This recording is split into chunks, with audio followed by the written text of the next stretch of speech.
Yan na. Sinira mo, ha? The downside of using white pots when you are putting your plants outdoors.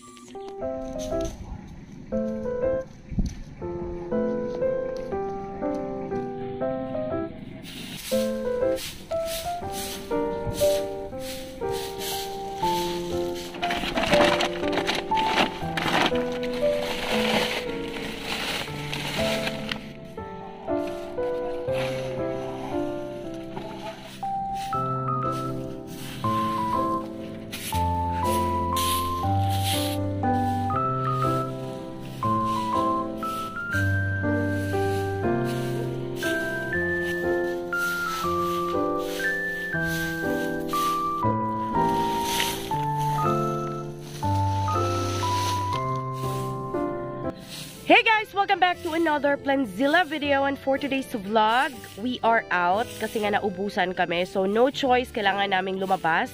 But I assure you, kaming dalawa lang dito. Ayan. Of course, we need these leaves, guys. Alam nyo naman kung saan namin siya ginagamit. And meron kasi kaming gagawin today. So meron kaming i-fertilize na plants using another method on how to apply it. And if you are interested, just keep watching. But before that, please don't forget to subscribe, tap the notification bell para ma-notify kayo pag may bago kaming video. So if you are ready, let's begin!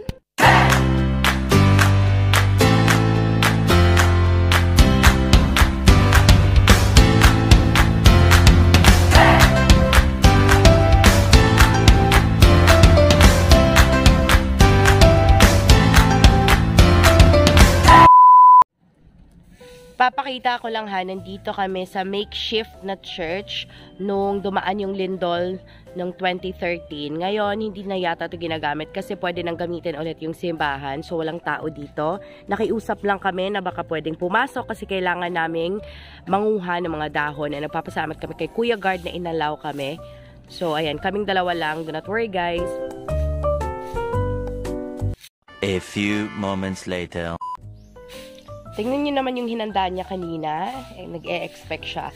Niready na po yan bago kami kumuha ng mga akasya. Tapos ito yung mauuwian niya. Ang sarap kainin ng mga manok, no?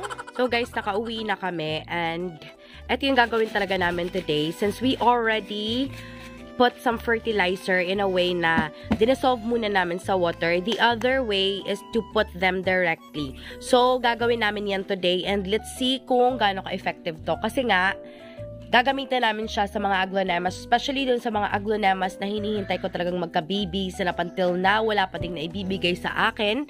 Just like this, Lucky Red and also this Saksam Jaipong. Ito, okay na to kasi nabigyan na niya ako ng babies and nakabarter na ako and all. Pero yung iba kasi, etong dalawa kasing magagandang dilag from Thailand, walang naibigay sa akin. So, since wala pa, ayun. Lalagyan natin sila ng fertilizer today through direct application. Doon nga pala sa nagtatanong, hindi ko alam kung bakit hindi ako makakomment. But I have been trying to reply to your comments, guys, on the video. Pero hindi ko siya, nung sinesend ko na yung comment, ayaw mag-post. Error, may something na error. So, baka merong problema kahapon, kagabi, or kailan ba yung nag-try ako mag-reply. So, yung nagtanong, guys, yung ginamit lang talaga namin na ratio is yung 1 plastic na ka-size ng mga canned goods. Kaya nga may katabi siyang corned beef na can, guys, for size reference.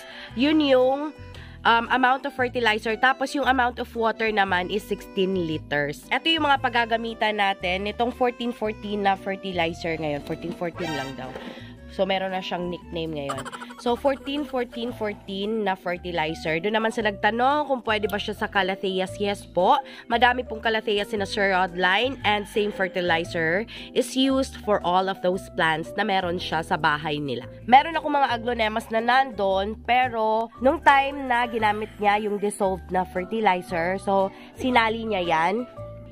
Etong mga nandito lang talaga yung hindi kasi susubukan talaga namin. And gustong-gusto ko talaga na magka-babies na sila. Ito, sarap pa kasi padamihin ito. Pero up until now, sobrang, kasi tawagan ng tihik. Sobrang ano niya, ba't hindi siya nagbibigay ng baby, hindi ko din alam. Baka, yun nga lang yung kulang. Baka yung fertilizer. So, eto. let's try. So, yung mga paggagamitan natin today is yung Aglaonema Lucky Red, yung Aglaonema naman na Saksum Jaipong. This one is the Diamond Siam. Tapos yung nasa likod is the Heng Heng. Ito, may something na white sa pangalan. White dove? Basta may white siya. Tapos the Morodoklok and then the green bowl na super liit pa. Thank you so much, Ma'am Lynn, for this one. Nakaka-happy po. Meron na kaming green bowl na Aglaonema. So, yun, kakabigay lang po niyan and nagpapasalamat kami na nag-PM talaga si ma'am para dyan. Kasi, sinabi na po niya na kapag nakapag-propagate na siya ng Aglaonema Green Bowl, magbibigay po siya sa amin and finally, meron na. Just keep in mind that we have to avoid heating the leaves and also the stem kasi baka masunog. Okay, meron pong chances na masunog sila. Buti nga lang ngayong mga panahon to na palaging umuulan-ulan. So, ganyan. Yung mga maliit kasi na pot, guys, at least 1 inch away from the stem yung paglalagyan. So, ayan, 1 inch. Pero kapag malaking pot naman yung gamit mo, so doon mo ilagay at least 2 inches away. So, yun. Yan, isa pa yung dahon niya. Susubukan namin. And do not worry, guys. I will be updating you as well kung ano yung magiging resulta niya after namin maglagay. Siyempre, twice a month lang po natin siya gagamitin as per Sir Rodline. So, every 15 days siya naglalagay. Pero depende sa inyo, depende sa need ng plants nyo. Kung sobrang payat na payat din naman yung plants nyo, depende yan sa inyo. So, basta sa amin, guys, twice a month. Meron din nagsasabing iba na once a month lang. So, depende yun sa inyo. So, yan na yung mga paglalagyan, guys. Naglalagay lang siya ng maliliit na holes. So, at least 10 granules lang po yung ilalagay natin per pot. So, maglalagay tayo ng 10 ngayon, guys. Makikita nyo naman yan mga bilog-bilog. So, 10 ganyan lang po yung ilalagay. Para hindi po ma-over-fertilize yan. And, syempre, hindi malapit sa stem. So, dahan-dahan na kasi yan. Kapag direct application, yung hindi mo tutunawin, siya na yung madedissolve every time na mababasa. Since yung 14-14-14, guys, is a complete fertilizer, so mananourish niya yung leaves, yung roots, and yung stem, yung overall well-being ng plant. So, yun yung kinaka-excite ko dito. Yung mga hindi pa nagkaka-baby, magka-baby na. And I am looking forward to share that with you soon. So, eto. Talagang titiisin namin na tig-isa-isa yan. So, ayan. Okay. Doon sa mga binutas niya, syempre guys, it would be best na tabunan din siya ng lupa. Lalo na kapag dito sa amin kasi na maraming manok, ayun, baka kasi matempt sila na tukain, paano pa yung nilagay mo na fertilizer, ano pang magiging epekto pag tinuka na ng manok, edi wala na. May chance pa na masira yung plant nyo. So, ayan, ganun lang kadali guys. Super simple. So, after you put the 10 pieces na mga maliliit na granules around the pot, na syempre hindi dikit sa stem mismo, yun lang, tabunan nyo ng soil, and you have to repeat putting that after 15 days, or if you like to put it after a month, then it's really up to you. So, ayan. Super simple for our green bowl. This Morodoklok, guys, is from Sir Rodline. So, galing talaga tong Carmen. And super baby pa siya nung binigay sa amin. But, I'm happy na, ayan, after time na naibigay ito sa amin, meron na siyang 2 bagong leaves. And, meron akong nakitang super lush na Aglaonema Morodoklok sa kanila. Super ganda, guys. As in, mapapalingon ka talaga. Super lush, super daming dahon. Knowing na ganito lang din yung fertilizer, syempre, I am also hoping na maging ganito to in the future. So, ayan, lalagyan lang natin. Mas maliit ba yung pot na yan or 2 inches away pa din? Ito na to, 1.5 inch. So, tansya-tansya guys, basta, yun yung mga layo niya. Yung super liit, meron naman kasi mga pots na super liit. So, you have no choice but to adjust. So, 1 inch away lang. Pero kapag medyo malapad naman, medyo may space naman, so at least 1.5 to 2 inches. Ito kasi hindi ganun kalaki. Mas malaki itong white. So, ito kasi hindi na namin change yung pot niya. Ayaw namin siyang disturbohin kasi baka bagong tubo pa lang, nag-a-adjust. So, soon na siguro kapag naka-recover na talaga. Makikita naman talaga natin yung recovery kapag meron ng bagong dahon. Eto guys, oh, meron pa siyang bagong dahon na papalabas. Super cute. Ayan, ewan ko kung klaro, pero yan yung mga holes. And yan yung paglalagyan ng mga granules natin na maliliit. I know naman kasi hindi naman lahat merong enough time para maglagay pa ng water, mag-let it sit overnight. Yung iba kasi, lalo na yung mga merong trabaho from 8 to 5, talagang kung kailan lang makakapag-squeeze ng time sa plant, you can also opt to do this, guys. So, update ko na lang din kapag may maganda ng resulta, and I'm really looking forward to that. Super easy lang, okay na. This is an example of a small pot, guys. Ayan. Mas maganda kasi yung mga, meron kasi mga plants talaga dito na small pots yung ginagamit. Syempre, mas mabilis silang lumaki na small pot. Pero, darating din yung time na mahihirapan na silang lumaki kasi syempre, napuno na ng roots yung ilalim, hindi nyo pa napapansin, konti na lang pala yung soil, sana sila kukuha ng nutrients. So, upgrade din ng pot from time to time. So, nandito na po tayo sa Lucky Red. Ayan. So, sobrang excited ako kasi meron din akong nababasang mga comment na gumagamit din kayo ng ganito, and after just a week, meron na kayong nakikitang progress. So, eto gustong-gusto din naming makita. But if you choose to use the one, guys, na dinedissolve muna, then depende yun sa inyo. Basta pasensya na po sa mga hindi masyadong nakarinig kung ano yung ratio. Pero, tinry ko po talagang i-mention yon on our previous video. Yung 1 can po is to 16 liters of water. Yung can ng corned beef, yung mga ganong kalaking size, yung mga ganong size lang po. Pero yung gamit kasi namin is yung plastic, nalalagyan siya ng cotton buds na wala ng laman. So, yun yung ginamit namin, and kasing laki lang niya.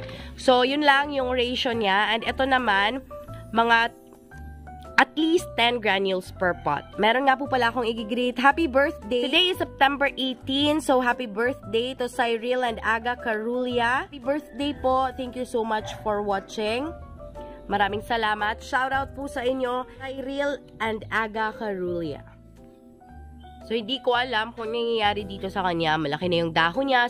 Fully recovered na siya from that time na nakuha namin. Kasi konting-konti lang talaga yung roots niya. And malalaki yung dahon. So, medyo nahirapan kami sa pagpaparecover sa kanya. Pero nung nakarecover na, hindi ko alam kung bakit ang tagal niya magka-baby. Baka nga fertilizer yung kulang. So, here we are trying to use the fertilizer, guys, to see if magiging effective ba to.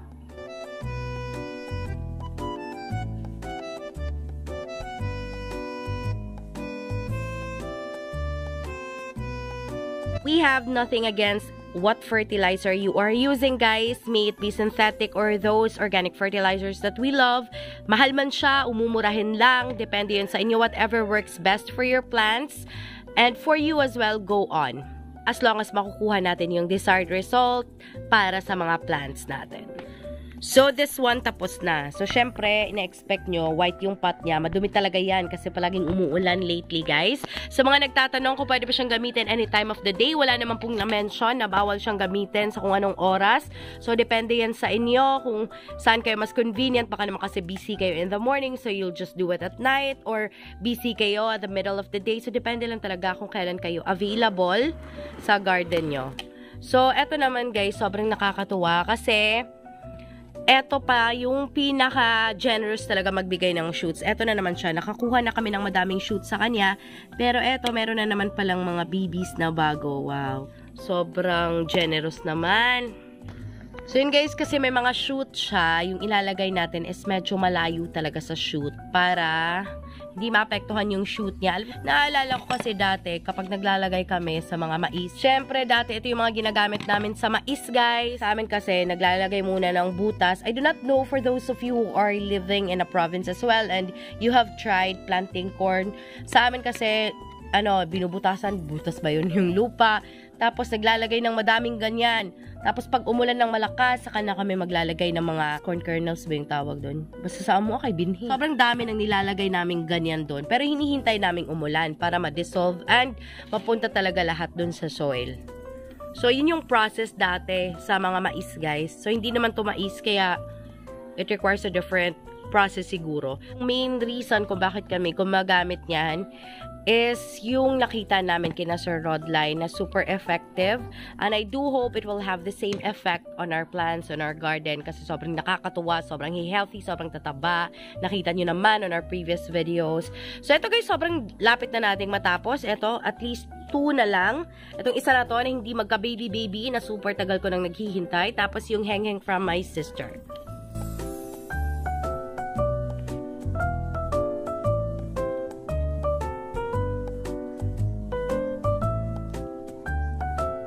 So, nasa heng-heng na po tayo and papahuli na natin yung saksom na yan. Check natin, baka pareha din siya nitong diamond siam na may baby pala. So, hindi namin ina-expect. Ito, akala ko nga wala to eh. Nung na siya, gumagawa na siya ng maliliit na holes, din yan nakita na meron palang babies. Di ko ina-expect. Ito talaga yung pinaka-least na ina-expect kong magkakaroon ng baby. Kasi nga, kakakuha lang namin ng mga shoots sa kanya. Shoutout po to Miss Mary Ann Tolentino of Binangonan, Rizal. God bless din po sa inyo. And also to Hermana Channel. Thank you so much for watching po. To Miss Era Ella, thank you po for supporting Plantzilla Bohol. Maraming salamat and stay safe in Sandaka, Sabah, Malaysia. For our last pot, sana naman, no? Sana naman magiging okay na to. Sana naman may babies na tong maibibigay. And I'm looking forward to get the same result. Doon sa mga nagko-comment na after a week or after 2 weeks, meron na mga babies na nagsilabasan. So, congratulations po sa inyo. Maraming salamat for sharing your own experience using 14-14-14 fertilizer. Ayun guys. Super easy lang. So, sinishare ko na lang din sa inyo kasi nga baka interesado din kayong gumamit. Syempre kasi super budget friendly niya. So, ayun guys. We are done with our direct application of fertilizer using 14-14-14 dito sa mga aglaonemas na nandito sa bahay. Marami pa kaming naiwan dyan. So, super sulit ng 30 pesos nyo. Thank you so much for making it till the end of this video. It has been Maria, the voice of Plantzilla Bohol. If you like this video, please give us a thumbs up, subscribe to our channel, and click the bell button beside it para ma-notify kayo pag may bago kaming video. Thank you for watching. Bye!